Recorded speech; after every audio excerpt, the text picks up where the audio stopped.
Cleveland Browns preview. Only person to talk to here, Chris Easterling. Find him on Twitter at CEasterlingABJ because he writes for the Akron Beacon Journal, Gannett. Chris, let's get right to it. Nick Chubb. Is he going to get the receiving work this year for the Cleveland Browns? Because if he does, I think he's going to have a monster season. And even if not, he'll be solid. Is he getting the receiving work? Are we going to see that uptick with no Kareem Hunt? Or is there someone else here who we're sleeping on in the fantasy community who could make a big impact for the Browns this year? No, I think Nick. I think that's the plan. The goal is to get Nick more involved in the receiving the passing game. I think that's something it's just worked out before, because they had a guy like Kareem Hunt who was more valuable as a receiver as he was a runner that Nick just didn't get the targets. But I think that's something they want to do. But at the same time, I do think there's an opening. That number 3 back on this team behind Nick and Jerome Ford, the second-year player out of Cincinnati, is still kind of uncertain. It's kind of up in the air. It could be somebody from on the team like Demetric Felton. But I still think that guy is still out there in the ether someplace, maybe on another team's roster. Maybe it's somebody that they wait until, after August 29th and the cutdown date to get. But to your point, Nick Chubb, I may not see quite the carries in this offense this year that he's seen in the past, even though he's only been around.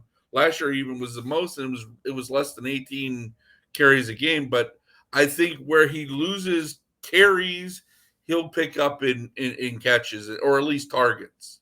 Now, listen, I'm very high on Deshaun Watson this year. Obviously, last year, the suspension didn't really get into a flow. This is a quarterback who was the overall QB5, QB2. Multiple times there had 3 solid seasons. So assuming that he gets back to his normal level, we're looking at a receiving core here that I think can be very underrated. Everyone's talking about Pittsburgh. Everyone's talking about Baltimore in this division. Cincinnati, of course, leading the way. But I think Cleveland has sneaky potential because of the passing game. Talk about Amari Cooper, who I think could have a massive target share now that it appears DeAndre Hopkins is not going to Cleveland.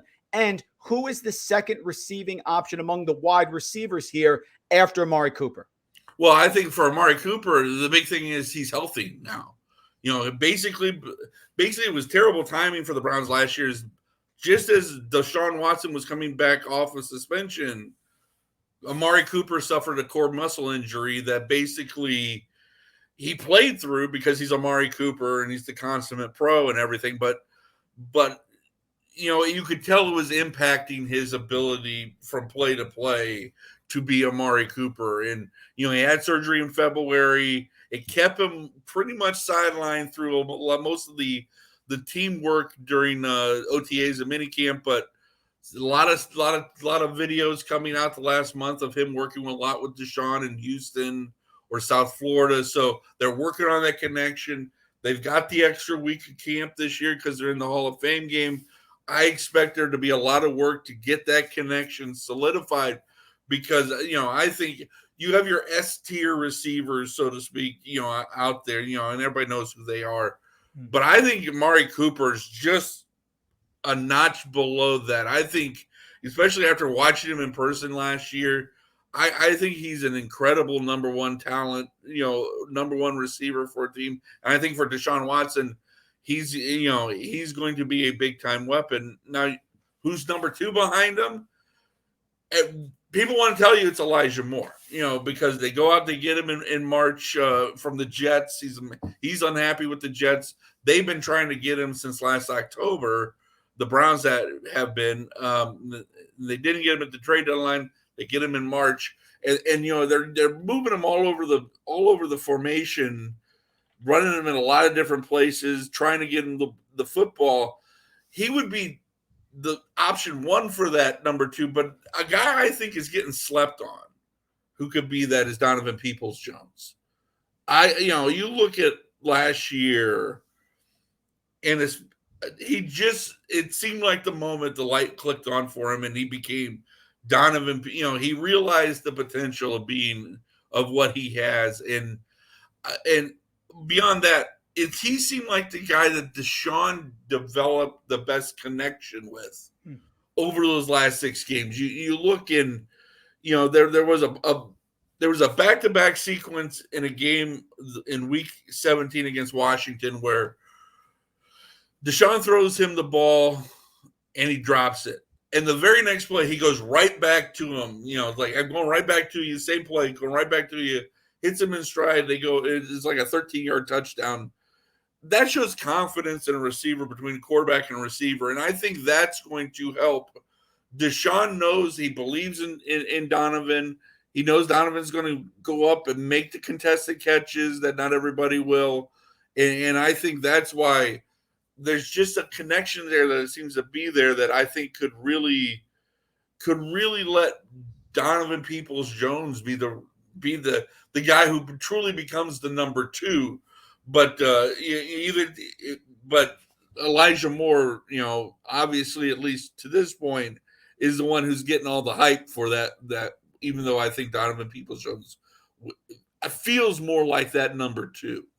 It's such a great point. 6'2", 4.48 speed. And Donovan Peoples-Jones targets last 3 years here. He's been in the NFL, 20, 58, 96. Receptions, 14, 34, 61. Receiving yards, started 301, have gone up to 839. So that's a great call that we definitely could be higher on Moore just because of the trade than Donovan Peoples-Jones, who has been there and is starting to have that connection with Watson. Chris, great stuff as always. Last question. We are heading into training camp. We are heading into preseason. Here we talk about preseason DFS and sleepers and players who can pop. So give me a name or two that you see on this team on offense that you think are players to watch out for here in the Browns preseason that maybe could do a little bit more than we're realizing.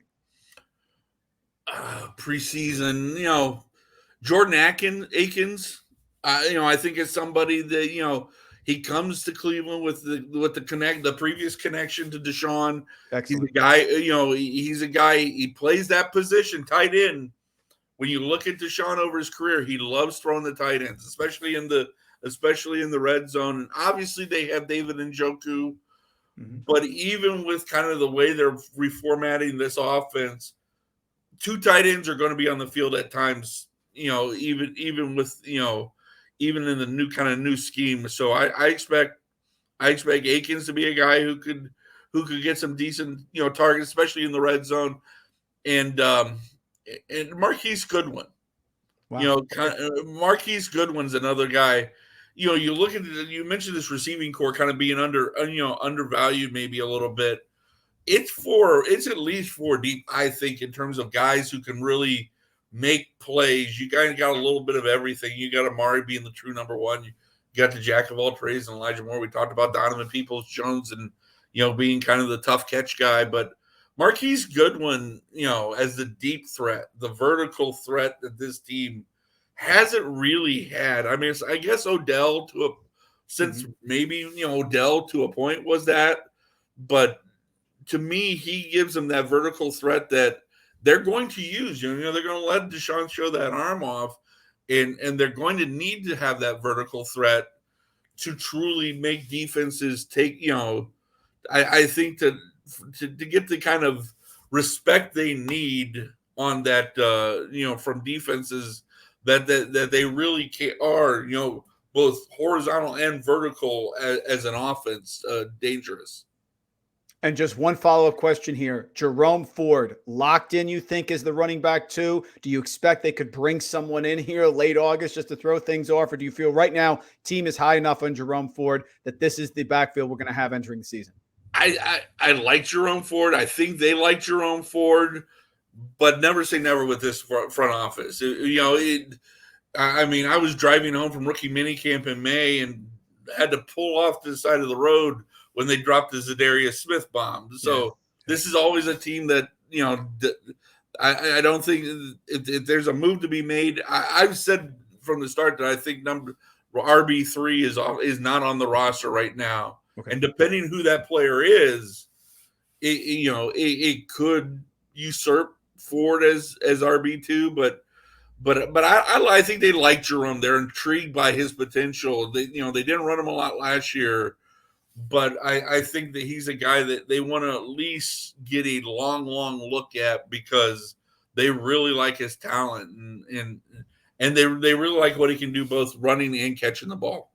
I love what Chris Easterling can do for us here, folks, with Browns Insight. Follow him on Twitter at @CEasterlingABJ. That's Akron Beacon Journal. Chris, you're always so generous for your time. We appreciate you joining us here. We'll check in again as the season gets closer. Right around the corner here, 56 days away from that first game on September 7th. So we can't wait. Thanks for joining us. Hey, thanks for having me on, Mike.